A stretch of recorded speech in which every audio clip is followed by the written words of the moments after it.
very welcome to podcast number 4. Actually, it's number 5 because we had this recorded, and we thought we had it recorded, and the sound was. That's the problem with having a sound engineer as your guest, I suppose. Yeah, so just as we kind of finished up on the last one, we went to have a look and we realised one of the mics wasn't working, so we're doing it again.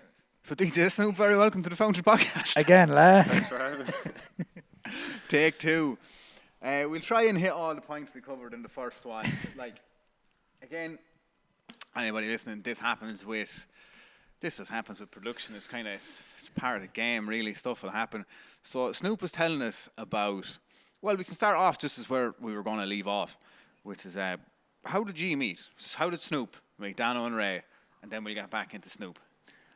Dan, do you want to take this? I'll take this one, yeah. I was walking through Haddon's car park. I saw Ray peeking out from behind the car. Yeah, peeking out behind the car. Yeah, hold on now. And he says to me, there's DJ SNOOP. And I was like, yeah, that's SNOOP, all right, lad. And he was just like, yeah, no, we'll go after him there now. And will we tell the real story? Like, No, genuinely, we seen him walking in, and we were kind of walking behind him, and I was like, is that SNOOP? And he was carrying a carry case, and he was like, yeah, no, that's definitely SNOOP. And we went over to him and introduced ourselves, and ever since then, I think. Couldn't get rid of the cunt. We became friends. Yeah, no, we became very good friends, I think, and looking back on that, it's funny. That's 4 or 5 years ago. Yeah. And what we learned in the last podcast was that SNOOP was DJing a long time before that, starting out at the tender age of 13, talking to his Facebook page. That's an old biography. Fucking hell. It started when I was 13. I got my first set of decks, Newmark CD Mix 1s. They were they were old school, like, do you know what I mean? They had the little pitch bend with the finger, like, that you have to blend in the tracks, like, really hard to use, but then, like, when you start using CDJs or anything like that, it just makes it seem like a piece of piss. Like it's like we were saying, obviously in the last one that you're not going to see. Man, it actually feels like I'm in a deja vu. I know, yeah. Right, for the rest of this podcast, we won't mention what we said in the last one. Yeah. This is the first time we're speaking to SNOOP about his life.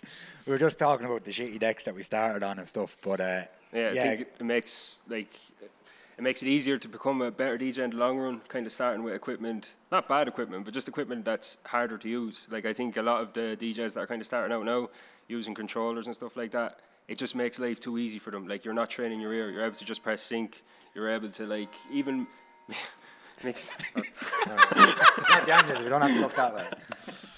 So tell me this.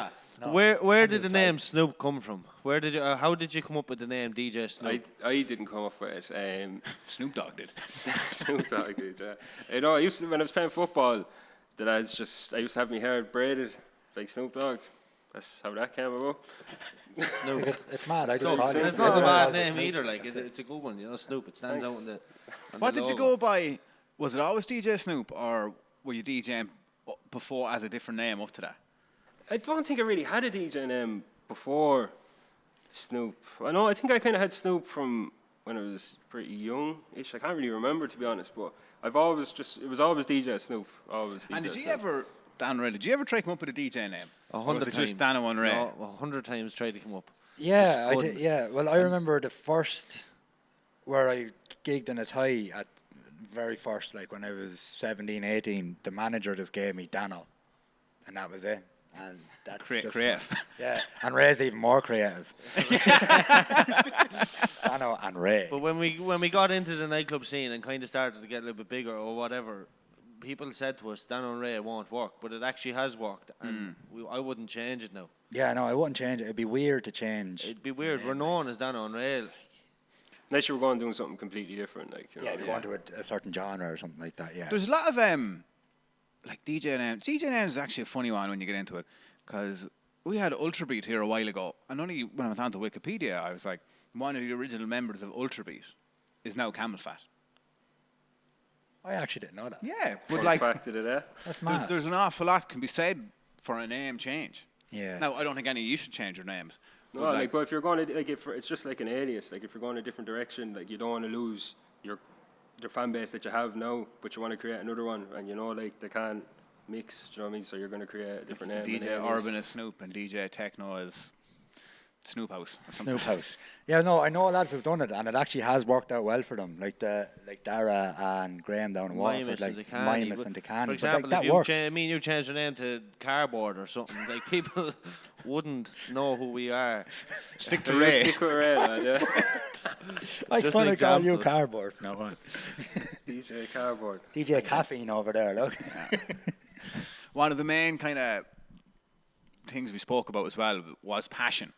And we had quite a passionate chat about passion and how important it is to being a DJ. Like, so if you can remember, try and repeat what you said. Yeah, so, yeah, I see, I can't really remember. Well, we were saying like Start fresh, like.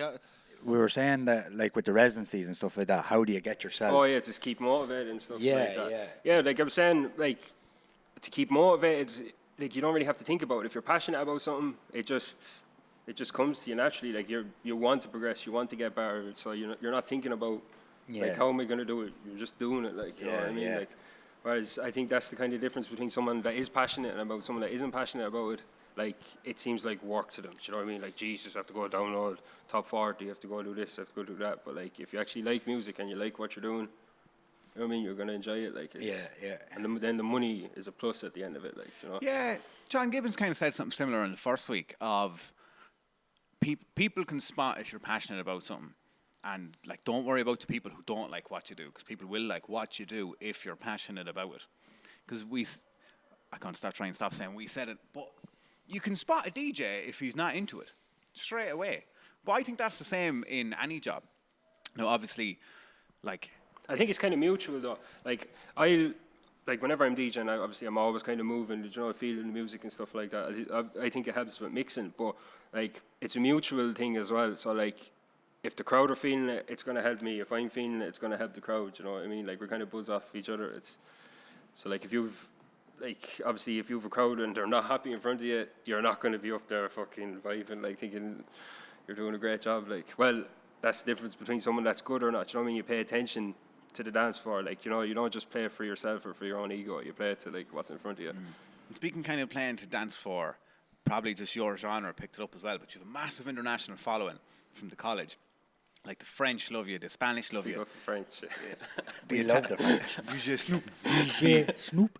The Italians love you. Like, if you go onto the Facebook page, anytime we put anything about Snoop, people start commenting, "Oh, love Snoop. Snoop, best DJ around," and all of this. It's obviously like I think it's just like the urban music. Obviously, you know, like it's obviously appeals to everybody, but I think it's obviously very kind of multicultural music. You know what I mean? Like it's because you have people from all sorts of backgrounds that make it. Like it's not specific to a certain country or to like a certain demographic. Like it's kind of for everybody. So I kind of think that's why it appeals to the large audience. And Yeah. at the end of the day, it's commercial music. So like that's what it's supposed to do. Like it's supposed to be for the vast majority of people. Like, you know, Carlo is becoming a much more multicultural place. Oh, definitely. Like I grew up. Like I was born in London, moved to Carlo when I was like 8. So like my dad's from Uganda and my mother's from Carlo. So like obviously when I was living in the UK, it was like very, very multicultural. Like, do you know what I mean? But then when I moved here, I remember being like, whoa. A bit behind. We're, a bit, Do you know what I mean? we're actually a bit behind like England people and come all up, that, like aren't we? touching me afro and stuff, and I'm just Go ahead. In it school, was like, good. or just out on the road? No, in school and stuff, it was just a different world, like, do you know what I mean? It was, like, there wasn't that many black youths around, do you know what I mean? So it was, yeah, it was different. Like, it's not like now. Like, now it's completely different. Like, there's way more kind of black guys going around and a lot more multicultural and stuff like that. Again, like, not blowing smoke up your arse, but realistically, you probably are a role model to these... Jesus Christ, that's fucking loud. You probably are... fucking wild hogs out. Like, you probably are a role model to these black youths nowadays, like, because when you were growing up, there wasn't, not in Carlo anyway, there wasn't. No, like, there those- wasn't that many people at all kind of playing the sort of music, like, multicultural sort of music, do you know what I mean? So, like, obviously, I don't know, like, I was very young when I moved here, so, like, I don't even know how I got into what I'm into, do you know what I mean? It obviously just in me, do you know that? So, but, like, it's, shit, I completely lost my train of thought there. Oh, yeah, like, with regards to role models and stuff like that, when I was growing up, I was, like the DJs that I kind of looked up to. Now, obviously, there's a lot of DJs that do play hip hop and stuff like that, and like I'm not throwing shade towards them or anything like that, but just the DJs that were kind of doing what I was doing, like going around to different clubs, making a living from it, not just playing in one club or not just doing it in their bedroom and stuff like that, would have been the likes of DJ Ahmed, DJ Tando, Frank Jazz. Then you would have had the likes of Tukai, like Hanson Paddy. There's a few guys I'm probably forgetting as well, like, but they were kind of the guys that I would have looked up to the most, because like it wasn't just about playing one track and the next track. It was like taking it to the next level. It was about scratching, about cutting, about like not playing the full length of a track. Like that's like when you're talking about clearing dance floors and stuff like that. Like I think it's a lot harder for a hip hop DJ to clear a dance floor because we mix so much quicker. So like if we drop something, we can look at the crowd and be like, we can see it straight away, and it's so much easier to mix in another track because we don't have like a big long minute and a half intro to get into it. Like it's just different. And I think that's how, like when I started DJing, funnily enough, I was playing like trance and all mad things, like fucking heavy stuff like John O'Gannon, Brian Carney, all crazy things you wouldn't think it, like. But so like, I think that was the time though. At that time, that's that kind was of in, like, wasn't it? Yeah, You know, so like even the first decks that I touched before I bought my CD Mix ones were Technics 1210s. It was like one of my friends' brothers, Peter Ryan. He used to go to work and we used to like go into the bedroom and be like fucking around with his decks and stuff, robbing his aftershave. Could you imagine if someone did that to you? You'd be killed. Or the aftershave gone. Sorry, Peter. But yeah, so like I remember then just being fascinated with with records, like because like the speakers and stuff would be off, and then like we get the needle put on the record, and you'd be turning it, and you can hear the sound like coming from the record, but like there's no speakers, like it was like mind kind of blowing kind of stuff, you know. So then actually I have 4 Technics 1210s as well. I had a Honda Civic, and I swapped a Honda Civic for 4 turntables. That sounds like a back alley deal, man. Swap it out for them. Swapped the Honda Civic for 4 Technics, and So back to young Snoop, did you do your fair share of 18s and 21sts and things like that before you got into this scene? yeah, I done shitloads of 21st, 18s, 50s, 40s, christenings, fucking graduations. Christenings? Yeah. I've done christenings, Christmas, Christenings, a communions, big one. the whole yeah. lot. Yeah. Parties, birthday parties. Well, like, those gigs, like, when I was doing them, like, I don't throw my nose up at anyone that does them, because when I was doing them, I loved it. Like, and I think, again, this is the difference between someone that's going to go far in being a DJ and someone that's just in it because they want the pictures of the women or whatever, do you know what I mean? Like, it's, like, I just loved playing music. I was just passionate about, like, making people dance, do you know what I mean? I didn't care whether it was in a club or whether it was in a pub or, do you know what I mean, whether it was an 18th or whatever, I just done it. Like, but then, obviously, that was at the beginning, but that's how I learned how to read a crowd, learned how to build up my music library. Like, I used to have a rucksack, like, full of CD cases and a flashlight. Do you know what I mean? And I'd be going through these things, man, looking for songs, like, keeping people happy. Now, like, having the laptop and stuff like that, it's just a tool to make life easier. Like, do you know what I mean? Well, not even to make life easier, to make me better. Do you know what I mean? It's not about... But you can mix quicker. Imagine trying to mix. Yeah. You had to go find the CD and get Oh, it yeah, in. yeah. In terms of track selection, you can get to tracks quicker and stuff like that. Yeah, definitely. But I 100%. think when you do learn on those shitty decks at the start, you can put any set of decks in the world in front of you. Because you're learning with your ears. Yeah, you're learning with your ears. Give you a few minutes and you'll find your way around it. Like, do you know what I mean? That's it. Like, because like you'll never get anyone that learned on Technics or that learned on CDJ 1000s walking up to something and being like, "Fuck, where's that?" or "What's this?" or you know what I mean? Like, They because figure it out very quickly. yeah, like because it's like a format. Like, and everyone just like if you've been doing it kind of for a long time and like see, this is the thing. Like, I think. Like, say, 10, 15 years ago, there was a higher standard set to DJs. Like, you had to be able to mix with your ears. Do you know what I mean? Like, there's none of it. There was no sync buttons or stuff like that. Like, And just tell me now, say, like, I'm not a DJ. If you threw me in front of a set of decks, I'd wear the Spotify button. I wouldn't know what to hit. Like, so explain to me like I'm a 5-year-old. When you say mix with your ears, what does that mean? What's the alternative to that, like? yeah, so, like, obviously, like, you listen to music. Like, everyone listens to music. You don't look at music. So what a lot of DJs, and what you see a lot of DJs doing when they're mixing is that, like, they're buried in the screens. Do you know what I mean? Like, they're all, no, I look at the screen as well. Like, don't get me wrong, but, like, when I'm looking for a track, but, like, not when I'm mixing. Do you know what I mean? Like, so you can see the tracks running along beside each other and stuff like that, and there's a button and you press it and it just matches your BPM. And like that's all good and well if you're using that so you can do something else a little bit more advanced, or do you know what I mean? So it could freeze up more time. But if you're doing that and that's all you're doing, you're not going to develop as a DJ. You're not going to get better. You're not training your ears. So like to mix manually, like you're listening to a song in your headphones with one ear and you're listening to what's coming out through the speakers with your other, and you're matching the tempos in your head. Do you know what I mean? Like it's not just pressing buttons. Like So like there must be an awful fucking kick in the teeth, like, and you would hear a lot of people say it, being like, DJs get paid quite a lot of money for pushing a button. who's saying that? Who that lad? There is a lot behind it. There is, all yeah. the preparation for your gig, everything. Yeah, but like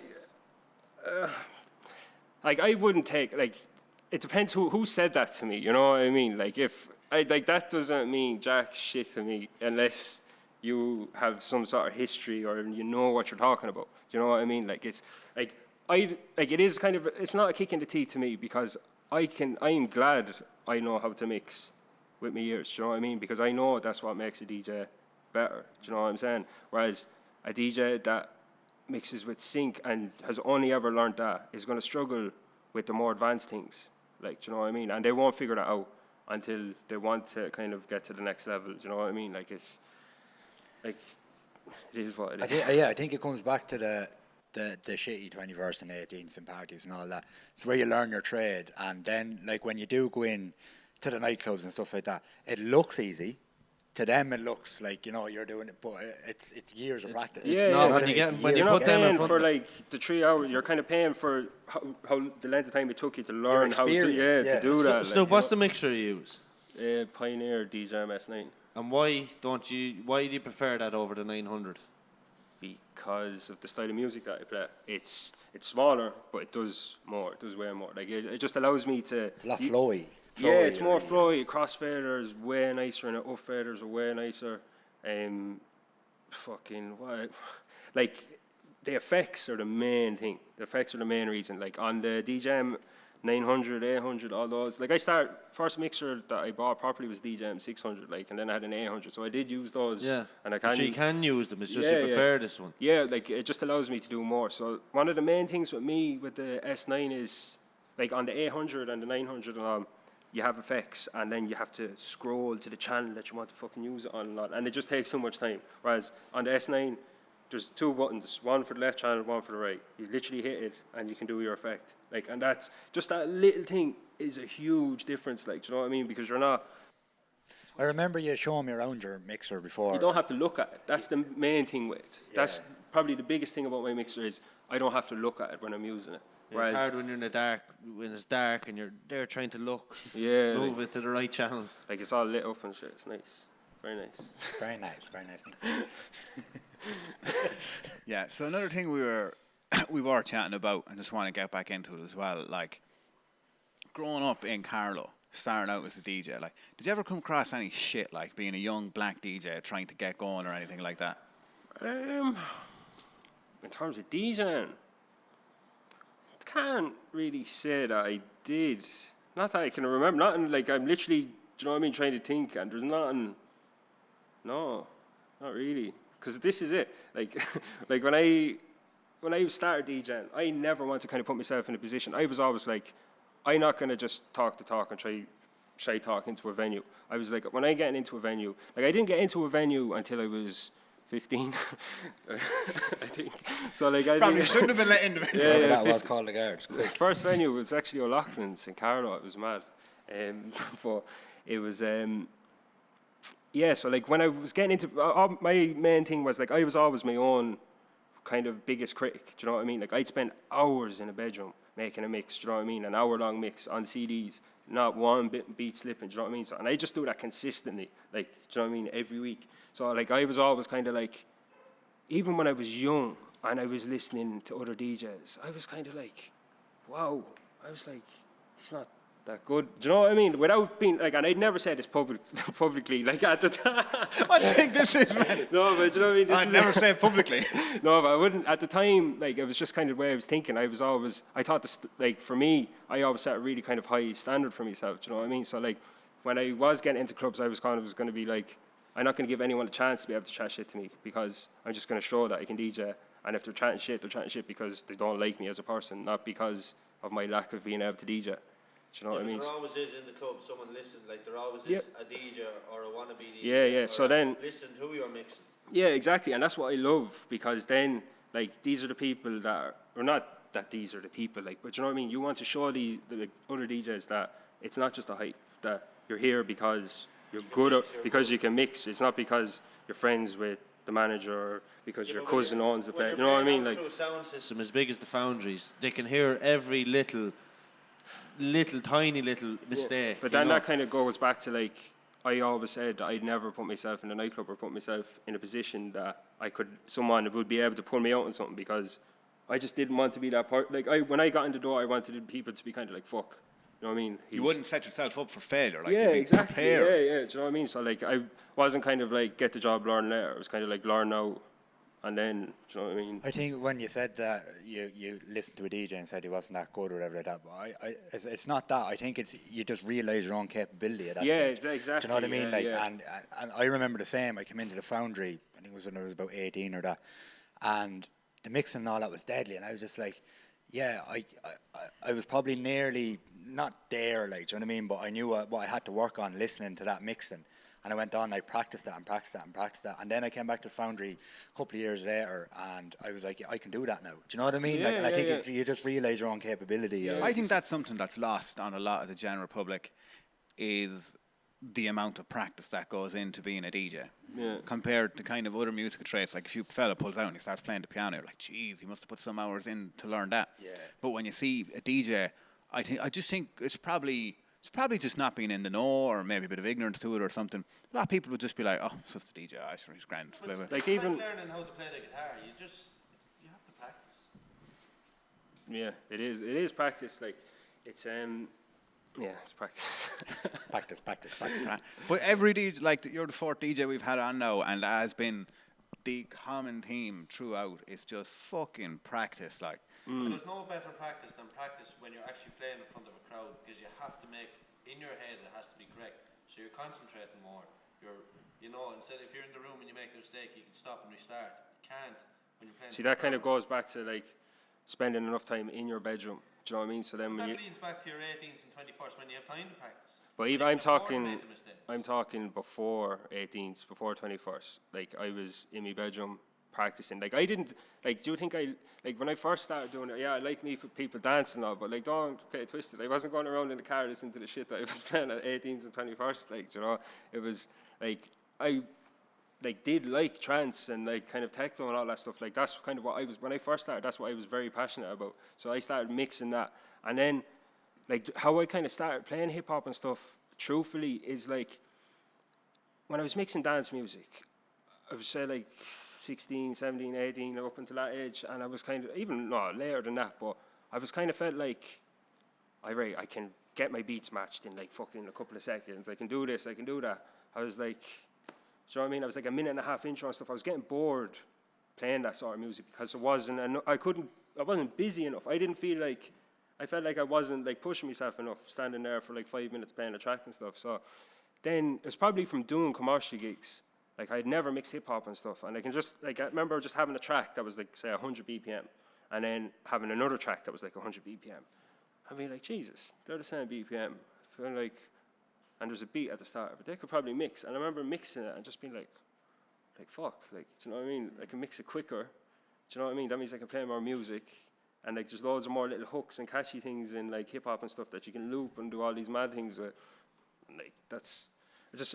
For me, I was kind of able to show off a little bit more and do a lot more with hip-hop music. And do you reckon that's your niche now? Like, do you think you found what you want to do? Yeah. Like, you don't think there's going to be an Evolve at the Country Western or anything like that? No. Like, Well, has Snoop found what Snoop wants to do? Yeah, well, like, at the end of the day, look, I'm a commercial DJ, so I'll play whatever people want to hear. Do you know what I mean? So it just so happens at this moment in time that the vast majority of music that people want to hear, like, is the UK kind of Afro-y, American kind of stuff. Do you know what I mean? So, and that's what I like. So it's just a good time for me at the moment. I think that's why I'm kind of doing well at the minute and why I'm getting so many gigs, is because I'm playing the music that I love. Do you know what I mean? So Yeah, and on that, Right. So here's kind of one for the trees, and I suppose, so we won't talk about coronavirus or anything. We'll just assume that this time period doesn't exist. What do you think the state of Irish nightlife is in at the minute? Because I often see these articles of, nightclubs are dying in Ireland, and I just don't believe it, like, really. I don't believe it. No, I think they're progressing great. Like, it's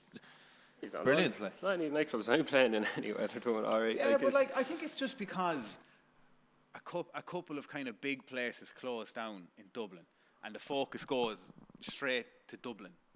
But like, I think like Carlow had the biggest rag week ever this year. Like Waterford had big rag weeks, Sligo big rag weeks, Galway. yeah, but even compared to last year the rag week here was the biggest rag week, and then this year topped it. Do you know? I think the student places are booming, yeah, because you're going to get them. It's the other places that probably. Not even then. Like, you look at the weekends, the other places open Friday, Saturdays. Fridays are steady, Saturdays are very good as well. Like, I think it's a lot of it is Irish culture that we'll always have that urge to go out, because like if you go, I've been out in a lot of different countries, like, and like a good Irish night out, it's always good crack. Like people are always in good spirits and stuff. messy though. so you see I the mean, Irish like, I on see holidays, those. you go to Spain or Portugal, and you can always pick the Irish crowd. But that's I think. Like I played in Germany as well, and I was out in Germany as well, and it's just a completely different experience. Do you know what I mean? Like I think a lot of it is the hours though. Like yeah. So like no European country see, Irish people go out in different countries, and they're so used to only being out for To like have the to get home 4 at 2 o'clock, Yeah, like. so they only have the 4 or 5 hours, so they're absolutely getting shit faced going out at like 6 o'clock and all, not realizing that like they don't close. Like in Germany, like in Berlin, the place that I was in, like I remember like walking out of the place at like 9 o'clock in the morning, and like people bring their kids to school and shit. Like, you know what I mean? Like it's nuts. Like, Yeah, well, I even remember when I was living in Vancouver, there's a nightclub there that it only opens at 2 in the morning. And Yeah. it was $40 in. But you probably find that there's a lot less fights and there's a lot less, do you know what I mean? The police probably don't have to deal with as much shit because you're not getting this crowds of people all bailing out at the same time, like, do you know what I mean? I think like, that's why people are giving out. I think they want longer hours Yeah. in the nightclubs, which is fair enough too. Like, you know, I think they like, were proposing staggered hours. Like you definitely have to come up with a proper strategy to implement it. Because if you just come out tomorrow, virus gone, all nightclubs can stay open until 4 o'clock. Everybody's going to stay out till 4 o'clock. Yeah, no like. matter you just what, don't yeah. close them, you see, and then everyone, do you know what I mean? You go home when you want. breakfast fall on the way out. Yeah. That's the thing. And then in Ireland, you'd have labour laws. you'd That's have what I the think. like- You think that though, but I think I'd say like obviously for the first couple of weeks, I'd say it'd be madness. Like, but I'd say after that, You kind of find your time when yeah, everyone everyone goes just home. get used to Kind it. of- Like, it's, So, what was your first gig like in the Foundry? Jesus. Just can you remember it? Or when was it? First gig in the Foundry was fucking long time ago. I think it was. Well, I seen you back in about 2015 I was here. gonna say maybe 2014, maybe. Yeah, it was a while ago. But like, I didn't hold a residency here then. It was just I just kind of played. You know, where you get guest DJs in done because I was never like I never tried to get residencies in Carlow other than I had the Friday night residency here for a while, but. Like, other than that, I was in college, you see. So, do you know what I mean? I didn't really have time to be holding. But as soon as I finished college, I think I finished up college 2016, 17 maybe, 16. And from then on, I was like, right, look, I'm kind of more available now. So then I started going after residencies and stuff and locking a few down. I was in college in Limerick as well, down at LIT. And I was president of DJ Society down there. I used to teach a few people down there. Actually won 2 competitions as well back in the day. Through college. So there's a national, actually 2 of them were through college. I was in college so first when I finished school, I went to college in Bray Institute of Further Education. So The Biffy. The Biffy, yeah. Biffy. So I didn't have a clue what I wanted to do when I finished school, like, so. No one does, man. No one has an does. idea. So like I was going to do construction studies. Actually got accepted to do that in Carlow IT, and I got accepted to do some engineering course, and then I applied for like a level 5 DJ techniques and introduction to sound engineering, and I ended up taking that. So I went and done that, and yeah, that just kind of opened my eyes towards doing like other things other than DJing, like sound engineering, recording, producing.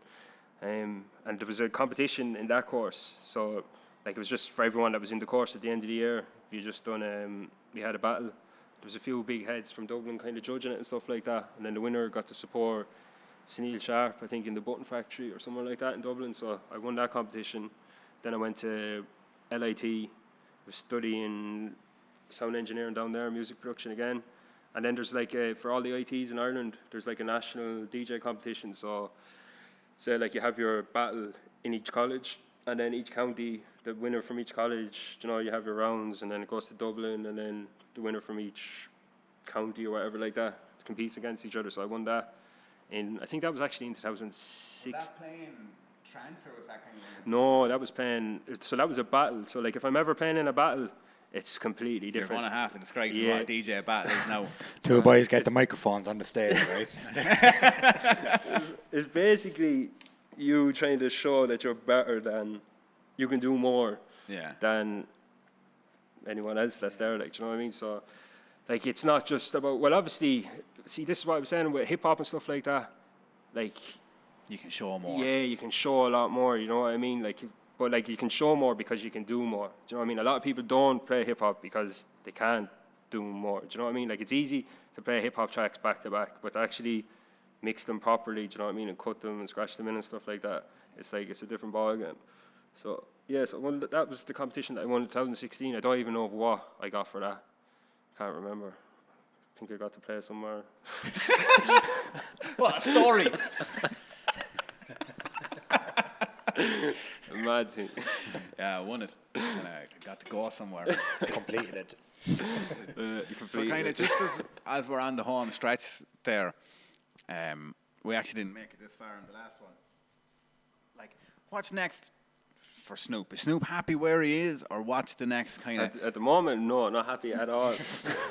Because of the virus, not because Obviously of where because of you're the playing. virus, yeah. People could be watching this, like, when it's not virus time. Yeah. Like, it's the... Like, what... sorry, I'm fucking losing the train of thought. Like, is there any step further? Is there any more music you want to develop? Is there any producing you want to do? Do you want to go down the sound engineering route? Sound engineering route maybe when I'm like finished DJing. Do you know what I mean? Because Are you making any music, or do you plan to make music? like I make some beats, like, do you know, like because You actually sent me on a few. Remember yeah, that? like I make music as well, but like I'm working a day job kind of at the minute as well, so I just don't have the time to be throwing like all my time at it. But I suppose like in the next year or so, what I'd like to do is I was going to say go DJ full time, but I'm practically doing that. Wish you're out Friday, Saturday, Monday, Wednesday. Yeah, so I'm busy enough at that anyway. But yeah, so what's next, I suppose, is kind of like really focus all my time and energy towards music. Maybe get into recording some more.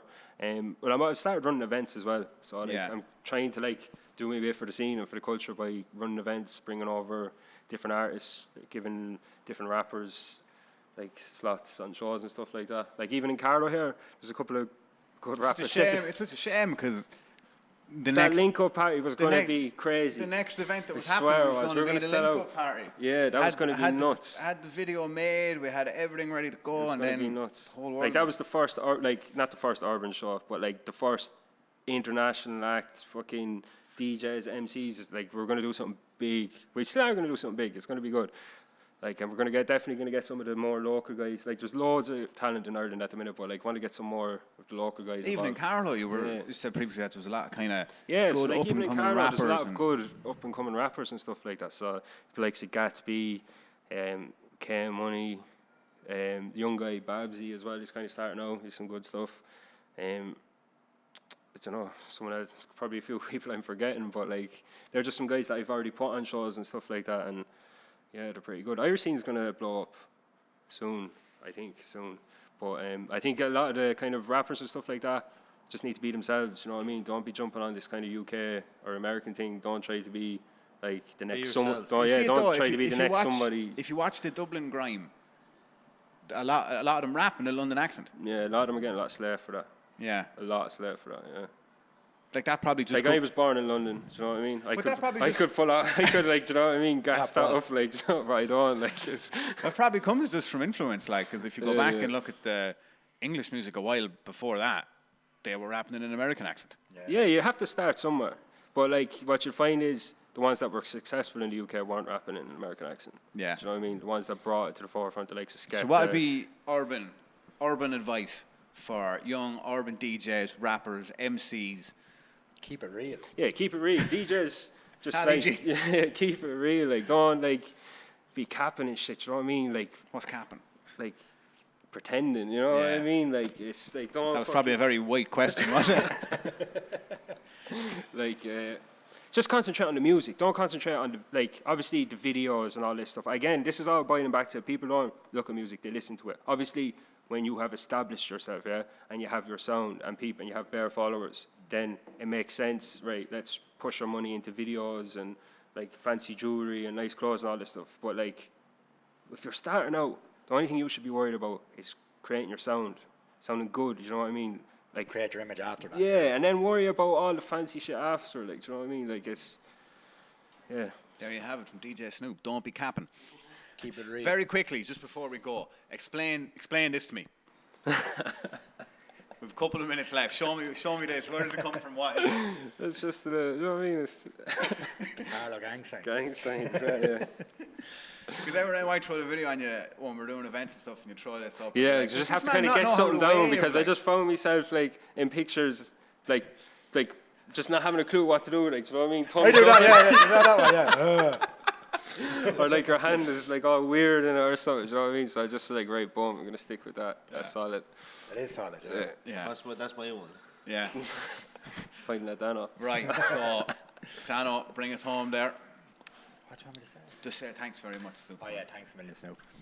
Money messing. Right. Thanks. No, seriously, thanks a million to Snoop for joining us today. Podcast number 4.5, we're going to call it. 4.5. Yeah, look, it's an interesting look into the different Absolutely. genres, different ways of DJing and stuff. So that was actually a very good chat. You Yeah. did that. Brilliant. And we will see you next week. There you go. Peace. Bye. Bye, Felicia. I make money online. I make money on time.